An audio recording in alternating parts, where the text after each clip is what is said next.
wahai Muhammad, kata Allah, Allah berfirman, jawablah, sesungguhnya aku dekat kepadanya.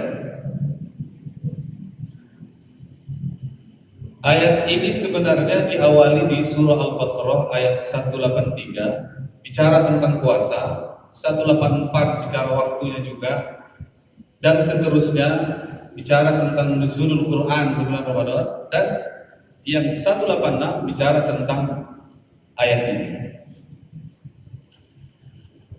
Ayat ini sebenarnya turun berawal dari ketika Nabi pulang dari perang. Ada seorang sahabat bertanya kepada Rasulullah SAW, wahai Rasulullah, apakah Allah itu jauh sehingga kita disuruh untuk berdoa kepada Allah Subhanahu wa Ta'ala? Terus sahabat juga bertanya, apakah saya berdoa itu harus dengan keras atau harus dengan lemah lembut? Pertanyaan ini membuat Nabi agak sedikit tertegun. Dalam ketegunan itu maka muncullah ayat ini, diturunkanlah ayat ini, bahwa wahai Muhammad, ketika manusia bertanya tentang aku, maka jawablah, sesungguhnya aku dekat.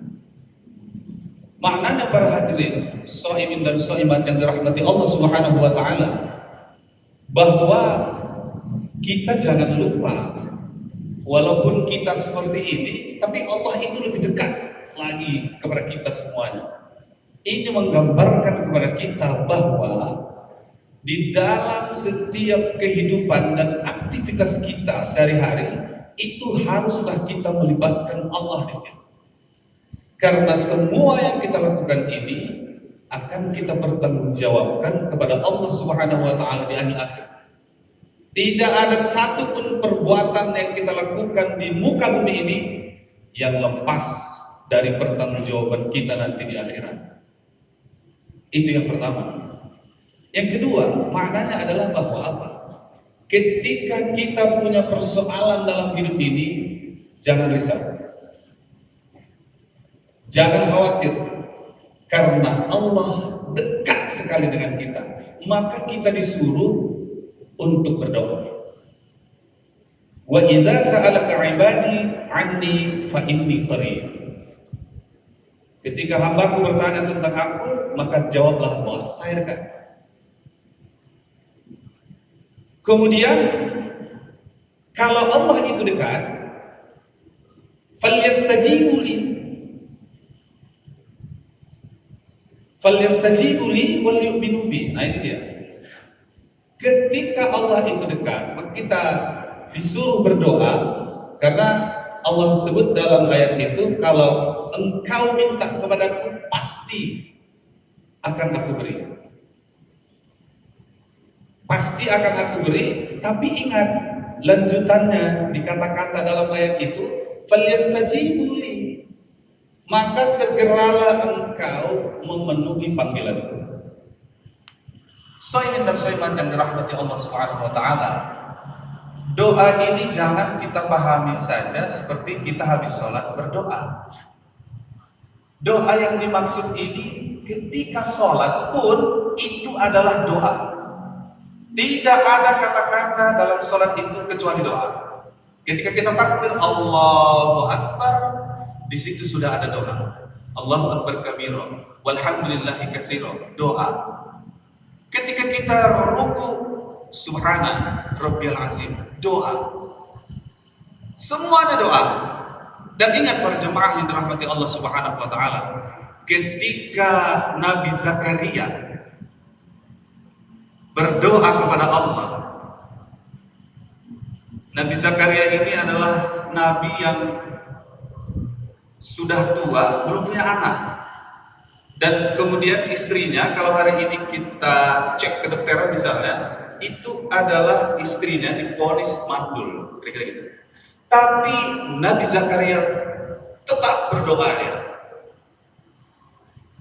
Maka kemudian di dalam sholatnya ketika berdiri, berarti para jemaah yang dirahmati Allah, doa yang dikabulkan salah satunya adalah ketika berdiri. Nabi Zakaria dia lagi sholat di mihrab. Berarti sebelum kita juga ada orang sholat. Dia sholat, kemudian dia berdoa kepada Allah. Pada saat dia berdiri, maka Allah kabulkan doanya dengan turunlah wahyu. Yang kira-kira bahasa kita begini, aku kabulkan doamu wahai Zakaria, saya kasih engkau keturunan namanya Yahya. Maka lahirlah anak yang disebut dengan Nabi Yahya telah kita kenal. Nah, shaimin dan shaimat yang dirahmati Allah Subhanahu wa taala, maka kita harus bersegera falyastajibu li. Panggilan Allah itu segera kita jawab. Mana dia panggilan Allah itu? Yang pertama adalah sholat. Ketika di masjid ini berkumandang azan, maka segeralah kita memenuhi panggilan itu. Kalau bersegera, shaimin dan shaimat yang dirahmati Allah, itu sebetulnya bukan ketika azan dipanggil kita berjalan, bukan itu yang segera. Kalau misalnya sholat itu jam 12.25, maka sebelum azan kita sudah datang ke masjid. Itu panggilan. Hayya 'alas shalah.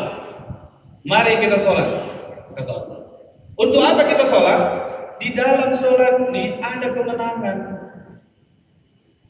Maka sholat ini sebetulnya ketika azan berkumandang, itu Allah seolah-olah memanggil kita. Wahai orang-orang yang beriman, datanglah ke masjid, sholatlah kalian, karena di sini ada kemenangan. Bukankah kita semua ini ingin kemenangan, kebahagiaan? Di sini ada kebahagiaan, di sini ada kemenangan, maka segeralah. Ini kita introspeksi diri kita masing-masing. Maka ini juga mungkin saja bagian dari visi UIL 2045 berbasis iman dan takwa. Segera kita lakukan itu, dan kita harus persiapkan diri kita ketika kita menghadap Allah Subhanahu wa taala. Maka persiapkan diri kita dalam hal apa? Pakaian kita siapkan, suci diri kita semuanya disiapkan, sehingga kita menghadap Allah itu, memenuhi panggilan Allah itu, kita sudah siap.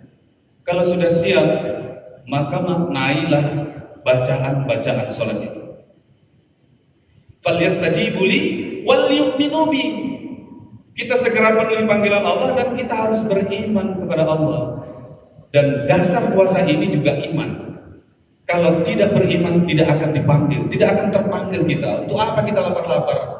Kalau tidak iman yang memanggil kita untuk puasa ini.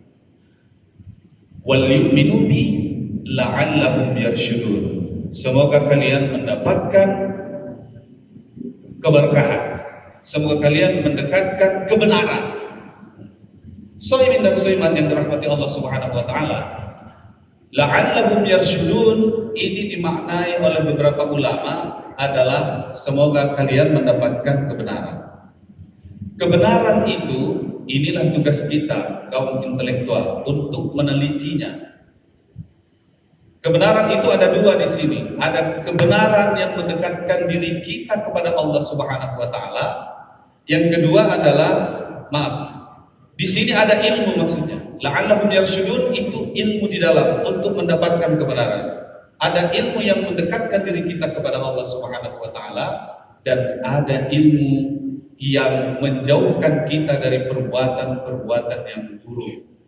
Ini semua ada ilmunya.